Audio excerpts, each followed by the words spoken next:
মেয়েরা বাসায় গেঞ্জি পরতে পারবে কিনা, এটা কি নাজায়েজ? পরলে কি গুনাহ হবে? মেয়েরা স্বামী ছাড়া আর কার সাথে সহবাস করা জায়েজ আছে? স্বপ্নে গ্রাম দেখলে কি হয়? গ্রামে যেতে দেখলে, গ্রাম থেকে আসতে দেখলে কি হয়? গ্রাম স্বপ্নে দেখার বিস্তারিত ব্যাখ্যা জানতে চাই। আসসালামু আলাইকুম ওয়া রাহমাতুল্লাহি ওয়া বারাকাতুহু। প্রিয় দর্শক, মনোযোগ সহকারে ভিডিওটি শেষ পর্যন্ত দেখুন, অন্যথায় কোনো মাসআলায় ভুল বোঝার সম্ভাবনা থাকে। আর সরাসরি কোনো প্রশ্ন করতে বা লিখিত কোনো বিষয়ে সমাধান পেতে ফতোয়া বিভাগে স্ক্রিনে দেওয়া নম্বরে ইমো অথবা হোয়াটসঅ্যাপে যোগাযোগ করবেন। তো আমরা মূল আলোচনায় চলে যাব। সম্মানিত নাজরিন, একটি জরুরি বিষয়, আমরা ঢাকার মিরপুরে শীঘ্রই একটি মাদ্রাসা প্রতিষ্ঠা করতে যাচ্ছি ইনশাআল্লাহ। মাদ্রাসার নাম জামিয়া ইসলামিয়া দারুল হাবিব। মাদ্রাসায় শিশু শ্রেণী থেকে নিয়ে নুরানি বিভাগ, নাজেরা ও হিফজ বিভাগ এবং কিতাব বিভাগ থাকবে ইনশাআল্লাহ, মহিলা ও পুরুষ শাখা। সুতরাং আপনার সন্তানকে ভর্তি করার জন্য যোগাযোগ করতে পারেন এবং দেশ ও প্রবাস থেকে কেউ দান, অনুদান ও সহযোগিতা করতে চাইলে স্ক্রিনে বিকাশ, রকেট, নগদ নাম্বার এবং ব্যাংক অ্যাকাউন্ট দেওয়া আছে, সহযোগিতা করতে পারেন। তো আমরা সরাসরি প্রশ্নের জবাবে চলে যাই। প্রশ্ন ছিল, স্বপ্নে গ্রাম দেখলে কি হয়? গ্রামে যেতে দেখলে, গ্রাম থেকে আসতে দেখলে কি হয়? গ্রাম স্বপ্নে দেখার বিস্তারিত ব্যাখ্যা জানতে চাই।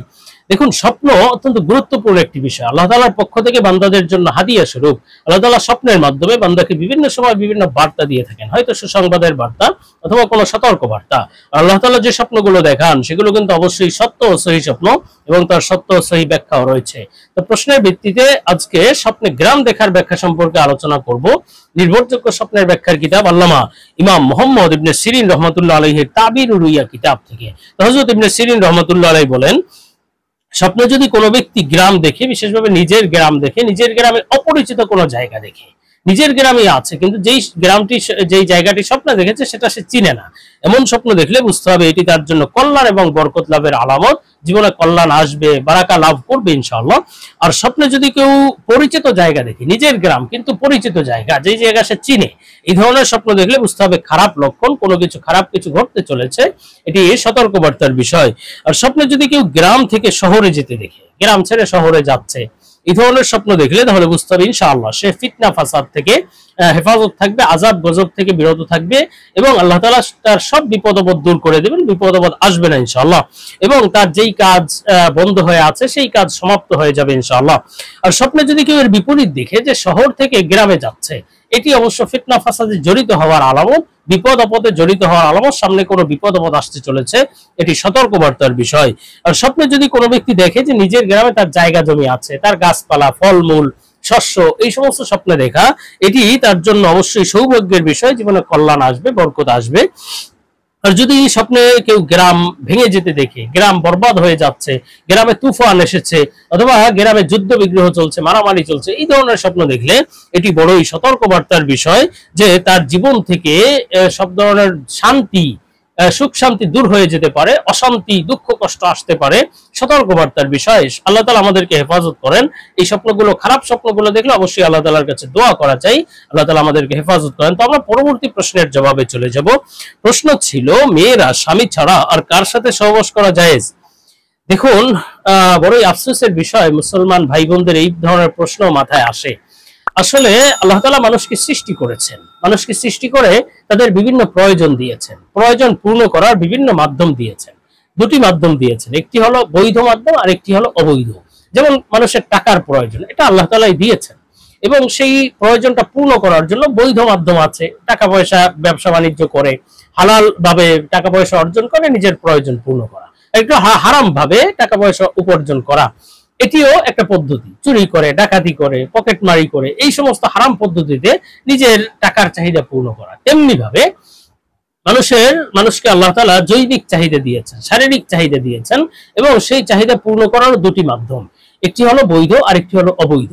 তো আল্লাহ তাআলা এই সম্পর্কে কোরআনুল কারীমের মধ্যে সূরা মুমিনুনের মধ্যে আল্লাহ তাআলা বিস্তারিত বলেছেন বৈধ উপায় কি আর অবৈধ উপায় কি। আল্লাহ তাআলা মুমিনদের পরিচয় দিয়েছেন, ক্বাদ আফলাহাল মুমিনুন, এর পরবর্তীতে গিয়ে বলেছেন আল্লাযীনা হুম লিফুরুজিহিম হাফিজুন, অর্থাৎ মুমিনদের একটি গুণ হলো তারা নিজের লজ্জাস্থানের হেফাজত করে, লজ্জাস্থান বৈধ ছাড়া অন্য কোনো অবৈধ জায়গায় ব্যবহার করে না, এটি হলো মুমিনের গুণ। এখন বৈধ জায়গা কি, অবৈধ জায়গা কি? আল্লাহ তাআলা পরবর্তীতে আয়াতেই বলেন, ইল্লা আলা আজওয়াজিহিম আও মা মালাকাত আইমানুহুম ফাইন্নাহুম গায়রু মালুমিন। বৈধ জায়গা দুটি, নিজের যৌন চাহিদা পূর্ণ করার জন্য বৈধ জায়গা পুরুষ মহিলা নির্বিশেষে দুটি। বর্তমানে শুধুমাত্র একটি জায়গায় বাকি আছে, আমি আবার বলছি, বর্তমানে শুধুমাত্র স্বামী স্ত্রীর মাধ্যমে, স্ত্রী স্বামীর মাধ্যমে বিবাহে, বৈধভাবে বিবাহে স্বামী স্ত্রী যে হবে, যারা হবে তারা একে অপরের মাধ্যমে নিজের জৈবিক চাহিদা পূর্ণ করবে, শারীরিক চাহিদা, যৌন চাহিদা পূর্ণ করবে। এছাড়া অন্য কোনো উপায় বর্তমানে কিন্তু বাকি নেই। আরেকটি পদ্ধতি, ইল্লা আলা আজওয়াজহিম আও মা মালাকাত আইমানুহুম, আল্লাহ তাআলা বলেছেন গোলামবাদীর মাসআলা যখন ছিল, গোলামবাদীর প্রচলন কিন্তু বর্তমানে নেই। গোলামবাদীর প্রচলন যখন ছিল তখনকার এই মাসালা যে মালিক মনিব যে থাকবে সে তার কৃতদাসীর সাথে শারীরিক সম্পর্ক করতে পারবে এবং কৃতদাসীও মনিবের সাথে শারীরিক সম্পর্ক করতে পারবে, তবে শর্ত হলো ওই কৃতদাসীর কোনো স্বামী না থাকতে হবে। কৃতদাসী বৈধভাবে কৃতদাসী হতে হবে এবং তার কোনো স্বামী না থাকতে হবে। এই ধরনের কৃতদাসীর মাধ্যমে বা কৃতদাসী তার মনিবের মাধ্যমে যৌন চাহিদা, শারীরিক চাহিদা পূর্ণ করার একটা বিধান তৎকালীন ছিল, বা ভবিষ্যতেও যদি কখনো এই বিধান প্রবর্তন হয় বা কার্যকর হয় এই গোলামবাদীর বিষয়টি, তাহলে তখন কার্যকর। কিন্তু বর্তমানে আসলে কিন্তু গোলামবাদীর প্রচলন নেই। বর্তমানে শুধুমাত্র স্বামী স্ত্রীর মাধ্যমে, স্ত্রী স্বামীর মাধ্যমে নিজের চাহিদা পূর্ণ করবে, অন্য কোনো উপায়ে কিন্তু বৈধ নয়। সেটি হস্তমৈথুন হতে পারে অথবা অন্য যে কোনো উপায়ে নিজের চাহিদা, পুরুষ মহিলা কারো জন্যই বৈধ না। পুরুষের জন্য স্ত্রী ছাড়া আর স্ত্রীর জন্য স্বামী ছাড়া অন্য কোনো উপায়ে, অন্য কোনো ব্যক্তির মাধ্যমে, মানুষের মাধ্যমে অথবা অন্য কোনো উপায়েই নিজের শারীরিক চাহিদা পূর্ণ করা সম্পূর্ণরূপে হারাম। এগুলো থেকে বিরত থাকতে হবে। আমরা পরবর্তী প্রশ্নের জবাবে চলে যাই। প্রশ্ন ছিল মেয়েরা বাসায় গেঞ্জি পরতে পারবে কিনা, এটা কি নাজায়েজ, গুনাহ হবে? দেখুন, মেয়েরা বাসায় গেঞ্জি পরতে পারবে কি পারবে না, বা এতে গুনাহ হবে কি হবে না, এটা নির্ভর করে আসলে বাসায় মেয়েদের সাথে আর কে কে বসবাস করে।